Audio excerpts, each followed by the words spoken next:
मेरी बच्ची, हम सब, मैं अभी, मुझे गोली चल रही है, मुझे कोई फर्क नहीं है। मैं अपने हुजूर पाक सल्लल्लाहु अलैहि वसल्लम के लिए अपनी जान कुर्बान कर दूंगी, अपनी जान। ला इलाहा इल्लल्लाह मोहम्मद रसूलुल्लाह। मोदी कुछ नहीं कर सकता है हमारे नबी के ऊपर। वो नबी है, वो नबी है, वो नबी है। अल्लाहु अकबर, अल्लाहु अकबर, अल्लाहु अकबर।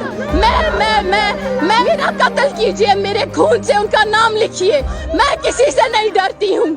अस्सलामु अलैकुम दोस्तों, हमारे नबी करीम सल्लल्लाहु अलैहि वसल्लम की शान में गुस्ताखी होने के बाद जो दुनिया भर से मुसलमान मुजाहिरीन निकले और एहतिजाज शुरू किया, जो सऊदी अरब में बाइकॉट इंडिया मुहिम शुरू हुआ, जो पाकिस्तान में इसकी शदीद मजम्मत की गई, लेकिन इंडिया वालों पर इसका कोई भी असर नहीं हुआ। इंडिया वालों को चाहिए था कि वो नूपुर शर्मा को गिरफ्तार करते, लेकिन उन्होंने इसके उलट सैकड़ों मुसलमानों को गिरफ्तार कर दिया और उन पर जुल्म सितम ढाने शुरू कर दिए और उनको नमाज पढ़ने से रोक रहे हैं। और उन्होंने हमारे नबी करीम सल्लल्लाहु अलैहि वसल्लम की शान में और गुस्ताखियां शुरू कर दी है और उस रब्बे जुल जलाल की भी गुस्ताखी कर रहे हैं जिसने उनको पैदा किया है। नीचे पानी भरा होता था हौज में, हैं तो क्या इनके अल्लाह मियां मुंह ऊपर करके फुब्बारा फेंकते थे?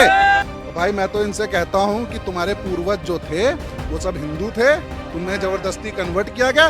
तुम वापस आओ, तुम्हारा हम स्वागत करेंगे, बढ़िया जनेऊ पहना के मंदिर में पूजा हवन करा के तुम्हारी घर वापसी भी करेंगे। मस्जिद को हटा के वहाँ मंदिर ही बनेंगे, ये आप लिख के ले लीजिए। और कोई भी औलिया मौलिया मुलावा मुल्ला पुल्ला सुल्ला कोई भी आ जाए, रोक नहीं सकता किसी हिंदू।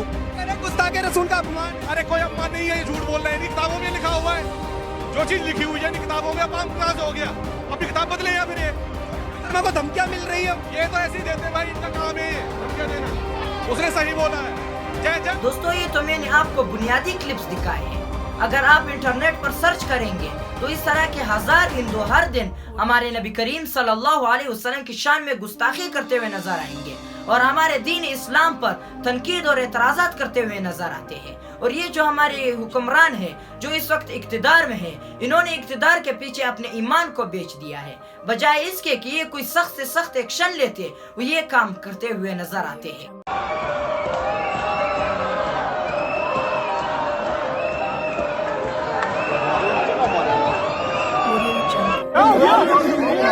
क्या हो गया? क्या कर रहे हो भाई, क्या कर रहे हो यार? क्या कर रहे हो यार? अरे देख ना क्या हो गया? क्या कर रहे हो? सब प्रोटेस्ट करें, सबका राइट है। और दोस्तों, इस सब की वजह कि आज कुफ्र हम पर गालिब आ चुका है, हमारे नबी करीम सल्लल्लाहु अलैहि वसल्लम की शान में गुस्ताखी कर रहे हैं, हमारे दीन इस्लाम पर तनकीद और एतराज़ात कर रहे हैं और हम मगलूब हो चुके हैं। हम कुछ भी नहीं कर सकते, तो सिर्फ इसकी एक ही वजह हो सकती है और वो है कि हम कामिल मुसलमान नहीं रहे।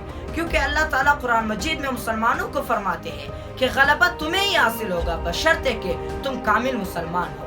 वैसे तो ईमान सब में है, सब अल्लाह पर यकीन रखते हैं, सब आखिरत पर यकीन रखते हैं, लेकिन कामिल मुसलमान जैसे कि आज अगर आप अक्सरियत को देखें तो अक्सरियत इस वक्त नमाज नहीं पढ़ती, अक्सरियत झूठ बोलती है, रिश्वत खाती है, तो ये कैसे मुसलमान है? इसलिए दोस्तों, ये मैं आपसे दरख्वास्त करना चाहता हूँ कि सबसे पहले आप अपने अमाल को ठीक करें। इंशाअल्लाह गलबा अल्लाह ताला अता फरमाएंगे।